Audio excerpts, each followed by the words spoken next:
উপেন্দ্র কিশোর রায়চৌধুরী লিখেছিলেন, ঠান্ডা মাটি আগুন হলো, তেতে গেল হাওয়া, ঘরে বসে রাখি প্রাণ, রইল পথে যাওয়া।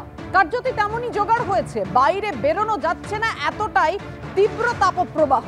কিন্তু এই অবস্থায় অসহ্য গরমে যখন নাজেহাল দক্ষিণবঙ্গ, কলকাতা পুড়ছে, তাপপ্রবাহে হিটস্ট্রোকের ঝুঁকি বাড়ছে, ঠিক ওয়েদার অফিস কি বলছে, আবহাওয়া অফিস কি বলছে, সরাসরি কথা বলবো। আমাদের সঙ্গে রয়েছেন আমাদের প্রতিনিধি ঝিলাম করঞ্জাই। ঝিলাম, জানাও আমাদের এই অস্বস্তি, এই গরম কতদিন আমাদের আর সহ্য করতে হবে, কি বলছে আবহাওয়া দপ্তর? আবহাওয়া দপ্তর যেটা জানাচ্ছে যে আগামী 4 দিন এই পরিস্থিতি চলবে। দক্ষিণবঙ্গে এরকম পরিস্থিতি 4 দিন অন্তত ন্যূনতম চলবে।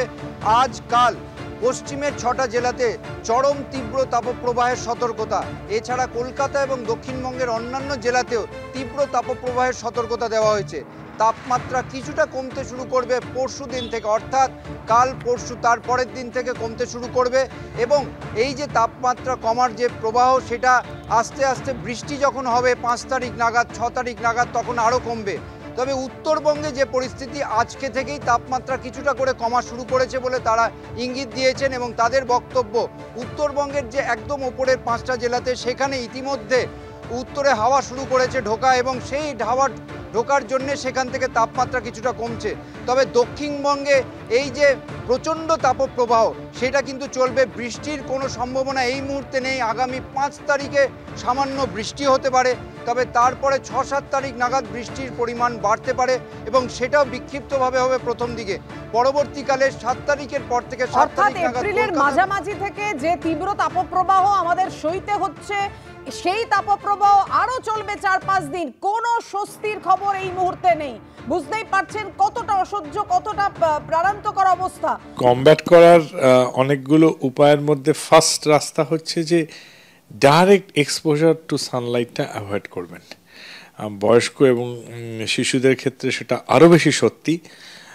ইয়াংস্টারদের জন্যও কিন্তু direct sunlight exposure more than 30 minutes or so between 11 AM to 3 PM, এই যে পিক এক্সপোজার টাইম, এটা কিন্তু অ্যাভয়েড করাটা যতটা সম্ভব।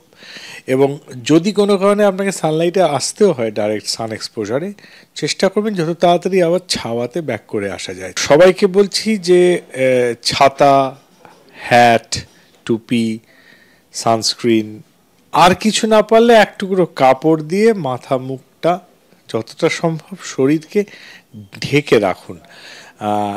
আর সুতির কাপড় জামা ইউজ করুন, নাইলন নয়, হালকা রঙের কাপড় জামা ইউজ করুন। আর যদি একটু লঙ্গার টাইম সান এক্সপোজার কোনো কারণে হয়ে যায়, সঙ্গে সঙ্গে ছাওয়ায় আসুন, জল খান।